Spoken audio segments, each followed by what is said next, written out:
여러분 안녕하세요. 반갑습니다. 그 해외 거래소 비트겟에 가입하고 싶으신 분들은 제 영상 하단 설명란이나 또는 댓글란 상단에 보시면 소개되어 있으니까 참고하시기 바랍니다. 자, 여러분, 비트코인 강세장이 2025년 중반까지 지속될 것이다. 그래서 이제 크립토컨트의 주기영 대표라는 분이 그렇게 얘기를 했어요. 그러니까 내년 중반까지 이제 이 강세장이 지속이 된다는 것이죠. 고래들의 이익 실현 기간은 약 18개월이었다. 이번에는 4개월 전부터 시작했다라고 말했다고 그래요. 그러니까 뭐가 이번에는 4개월 전부터 시작했냐면 비트코인 반감기 그 강세가 4개월 전부터 시작했다는 얘기예요. 그러니까 이 비트코인 반감기가 이제 올해 4월 달부터였죠. 4월 말경부터였어요. 그런데 이제 그동안의 반감기의 추세를 보면 반감기가 이제 시작되고 나서 그리고 나서 이제 본격적으로 좀 움직이기 시작하는 경향이 있죠. 그런데 이번에는 좀 틀렸어요. 이번에는 그 4개월 전부터 시작했죠. 그러니까 올해 1월 달부터 그 강세장이 시작됐다는 얘기예요. 자, 그러면 왜 1월 달부터 강세장이 시작됐느냐? 바로 이제 비트코인 현물 ETF가 이제 1월 달부터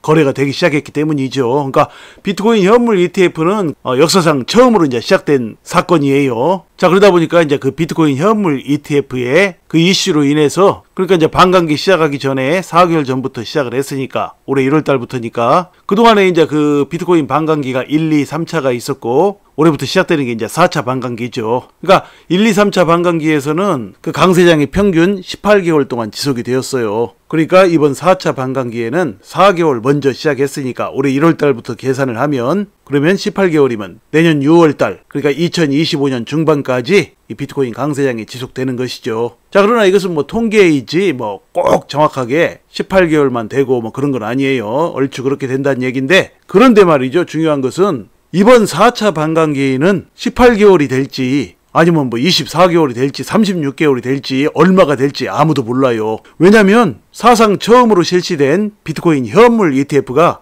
올해 1월 달부터 이제 처음 시작된 거예요. 자, 그러니까 이제 이 비트코인 현물 ETF 거는 이 반감기 이슈보다도 더욱더 강력하다고 저는 봐요. 왜냐, 이 반감기가 원래 말이죠. 그 가격 상승에, 비트코인 상승에 도움이 되는 이유는 공급이 줄어들기 때문이에요. 반감기. 그러니까 절반으로 줄어든다는 얘기죠. 그러니까 공급이 줄어들으니까 수요와 공급의 법칙에 의하면 가격이 오르게 되죠. 그래서 이제 1, 2, 3차 반감기에도 비트코인 가격이 많이 올랐죠. 자, 그런데 말이죠. 그런데 거기에다가 대고 올해 1월 달부터 비트코인 현물 ETF가 처음으로 거래가 되기 시작했어요. 자, 비트코인 현물 ETF는 이제 어떤 작용을 합니까? 공급이 줄어드는 효과가 아니라 수요가 늘어나는 효과가 생기는 것이죠. 그러니까 공급이 줄어드는 것은 좀 소극적인 방식의 가격 상승 요인이라면 이 수요가 늘어나는 부분은 말이죠. 이 수요가 늘어나는 부분은 보다 적극적인 부분의 가격 상승 요인이 되는 거예요. 그러니까 수요와 공급 이 두 가지 중에 공급이 줄어들거나 또는 수요가 늘어나거나 어느 한쪽만 변화가 생겨도 주식이든 코인이든 가격은 상승하게 되어 있죠. 자, 그런데 말이죠. 이번 4차 비트코인 반감기에는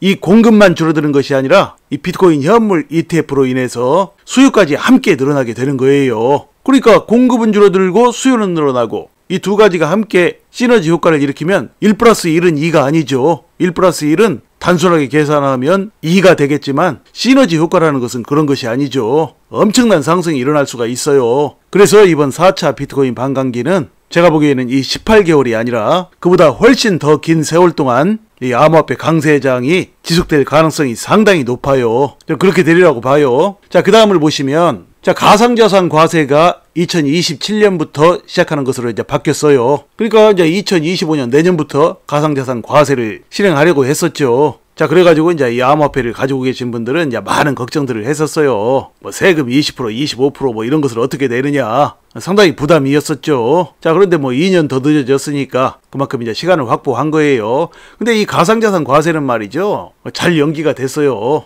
당장 내년부터 하게 되면 뭐 어떤 시스템도 지금 제대로 자리 잡지를 못했죠. 그러니까 뭐 세금을 거둘 어떤 체계도 잘 제대로 잡혀져 있지 않은 상태예요. 국세청 쪽에서요. 또 가상자산은 이제 막 피어오르려고 꿈틀거리는 그런 시장인데 그런 타임인데 뭐 여기서 뭐 또 갑자기 세금을 뭐 20%, 25% 뭐 이렇게 때린다고 그러면 이제 암호화폐가 이제 활성화되기가 쉽지가 않겠죠. 그러니까 이제 뭐 잘 연기가 된 거예요. 이게 세 번째 연기예요. 2022년 1월 1일부로 하기로 했던 것이 또 연기됐었는데 그때부터 해서 이제 이 세 번째 연기예요. 뭐 2027년 되면 뭐 그때 가서 또 연기할지 어쩔지는 이제 좀 두고 봐야겠죠. 자, 그 다음을 보시면 자, 해리스 캠프에서 리플 등 암호화폐 기업을 접촉하고 있다고 그래요. 그러니까 이제 이것은 트럼프의 친암호화폐 정책에 대응하기 위한 것이다. 뭐 이런 제목으로 소식이 있어요. 해리스 캠프 쪽에서는 이제 신경이 쓰일 수밖에 없죠. 트럼프 쪽에서는 이제 앞으로 떠오르는 산업인 암호화폐를 계속 옹호하고 암호화폐 인구들의 환심을 사고 있는 마당에 해리스 쪽도 가만히 있을 수가 없죠. 자, 그래서 이제 뭐 또 해리스의 호감도는 43%로 수직 상승을 했다. 후원금도 몰린다. 그래서 해리스 캠프는 암호화폐 기업을 접촉하고 있다. 뭐 이런 소식이에요. 그런데 말입니다. 지금 요즘 해리스의 호감도가 좀 상승을 하고 있는데요. 이제 그러다 보니까 트럼프와 좀 더 비슷해지고 있죠. 그러니까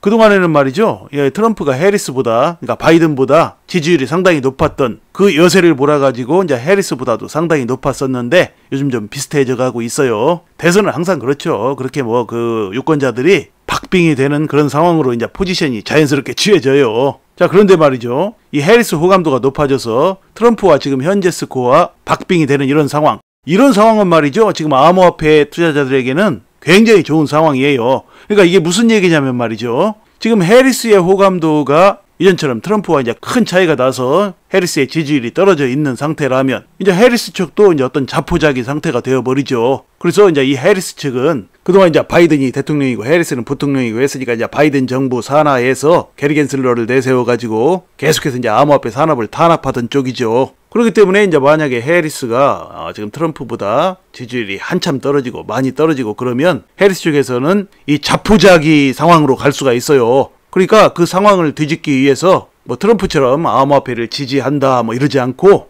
오히려 이제 반암호화폐 세력들, 미국의 반암호화폐 유권자들을 결집시킬 그럴 가능성이 상당히 높죠. 그렇게 해서 이제 반전을 모색할 가능성이 상당히 높아요. 정치 역학이 그렇게 됩니다. 자, 그런데 다행히도 해리스의 호감도가 지금 좀 높아져 가고 있어요. 자, 그렇게 되면 어떻게 됩니까? 트럼프와 지금 박빙이니까. 이렇게 되면 해리스 쪽에서는 어떻게 해서라도 이 암호화폐 인구를 조금이라도 더 끌어들여서 자기의 표를 더 확보해가지고 트럼프를 이기려는 그런 전략을 취하겠죠. 자, 그래서 지금 해리스가 리플이라든지 이 암호화폐 기업들을 접촉을 하는 거예요. 자, 그 내용을 보시면요. 자, 영국 주요 경제지인 이제 파이낸셜 타임즈가 해리스 캠프가 접촉을 시도한 기업 중에는 코인베이스, 서클, 리플랩스 등이 포함된다. 그렇게 얘기를 했어요. 그러니까 이제 아주 중요한 회사들만 지금 만나고 있는 것이죠. 코인베이스가 어떤 회사입니까? 세계 2위 암호화폐 거래소예요. 그리고 미국에서는 1위, 그러니까 1등 암호화폐 거래소예요. 그리고 또 이제 이 리플랩스. 이 리플랩스는 지금 비트코인 빼고 알트코인의 대표 주자이죠. 그리고 지금 현 정부 SEC와 소송을 겪고 있는 가장 대표적인 기업이죠. 전 세계가 지금 리플과 SEC 간의 소송을 바라보고 있어요.